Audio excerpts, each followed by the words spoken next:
The rain had already turned the highway into a sheet of glass when I saw her standing beside a broken-down car, waving desperately at passing vehicles. She was young, alone, and clearly running out of hope. I almost kept driving. Not because I didn't care, but because after losing my wife, I had learned to keep my distance from people and their problems. Then I noticed the small sticker on her rear windshield. It had one simple word written across it: Mom. Something inside me changed, and I pulled over. My name is Daniel, and I was 42 years old when that rainy Thursday evening changed my life in a way I never expected. For the past 3 years, I had been raising my 8-year-old daughter, Lily, alone. Her mother had passed away after a long illness, leaving behind a quiet house, an empty bedroom, and a little girl who had learned far too early what it meant to miss someone. I worked long hours repairing heating and cooling systems, came home exhausted, cooked simple dinners, checked Lily's homework, and tried to be both parents when one heart could never completely fill two places. That evening, I was driving home after a 12-hour shift. My clothes smelled faintly of metal and machine oil, and my hands were still rough from work. The rain was coming down hard, and all I wanted was to get home before Lily fell asleep waiting for me. Then I saw the stranded car on the shoulder. A young woman stood beside it, holding her phone above her head as if searching for a signal. Cars rushed past her, spraying water across the pavement. She looked frightened. I pulled over and switched on my hazard lights. The young woman hesitated when I approached, but I kept my distance and calmly explained that I was only stopping to help. She was a college student named Emily, 21 years old, trying to get back to campus after visiting her mother at the hospital. Her tire had gone flat less than 20 minutes earlier, and her phone battery was almost dead. She had already called roadside assistance, but they told her it could take more than an hour because of the storm. I opened my trunk and took out the jack, tire iron, and spare tire. Emily stood under the edge of her open car door while I worked. The rain soaked my jacket within minutes, but I didn't care. I had changed hundreds of tires over the years, and this was nothing compared with what some people were carrying silently inside. As I loosened the lug nuts, I noticed her hands trembling. I assumed it was because of the cold, but then she quietly admitted that her mother had been in the hospital for several days and that she was terrified something might happen while she was away. For a moment, I stopped working. I knew that fear. I had spent years watching someone I loved become weaker, wishing I could trade places with her. I knew what it felt like to sit in a hospital hallway and pretend everything would be okay because your child was watching your face. So I told Emily that she didn't have to pretend she wasn't scared. Sometimes being strong simply meant getting through the next 10 minutes. She looked at me strangely, almost as if she hadn't expected kindness from a stranger. Then she smiled through the rain.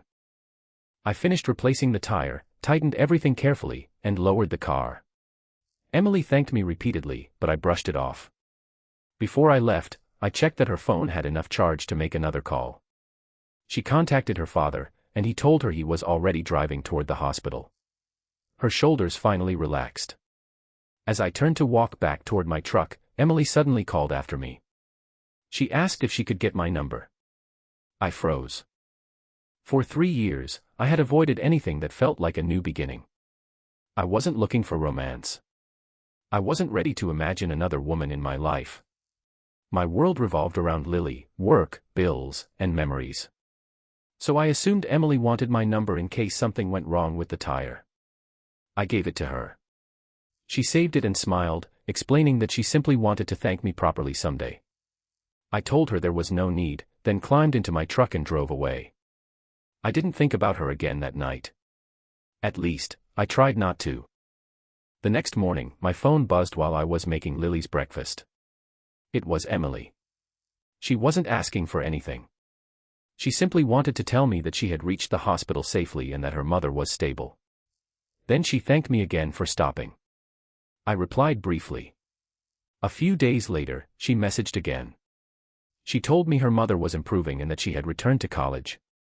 Slowly, our conversations became more natural. We talked about ordinary things: school, work, parenting, favorite foods, difficult days. There was never pressure. There was never a demand for more than friendship. And strangely, talking to her made me realize how lonely I had become. One afternoon, Emily asked if she could meet Lily and me for coffee as a way of finally repaying the favor. I almost said no.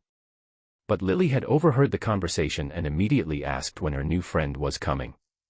So we met. Emily arrived carrying a small box of homemade cookies. Lily immediately liked her. She talked about school, her mother, and how she wanted to become a teacher someday. She wasn't trying to impress us. She was simply kind. Over the following months, Emily became part of our lives in small, unexpected ways. She helped Lily with a difficult science project. Lily made Emily a handmade birthday card. Sometimes Emily brought dinner when she knew I had been working late. And sometimes we simply sat together talking about life. But then Emily's mother took a turn for the worse. Emily called me late one night, crying. She was scared and overwhelmed. I drove to the hospital and sat beside her in the waiting room. I didn't have the right words to fix anything. I couldn't promise her that everything would be okay. So I simply stayed. Hours passed. Eventually, Emily rested her head against my shoulder and whispered that she was grateful I had stopped beside that road. I told her I was grateful she had asked for my number. Months later, her mother recovered enough to return home. Emily graduated from college the following spring. At her graduation ceremony, Lily sat beside me holding a small bouquet of flowers, proudly cheering louder than anyone. After the ceremony, Emily walked toward us wearing her graduation gown. She looked at me with the same smile she had worn beside that rainy highway. She reminded me that our story had started with a flat tire. I smiled and told her that sometimes life breaks down in unexpected places, but that doesn't mean the journey is over. Emily reached for my hand. And for the first time in years, I didn't pull away.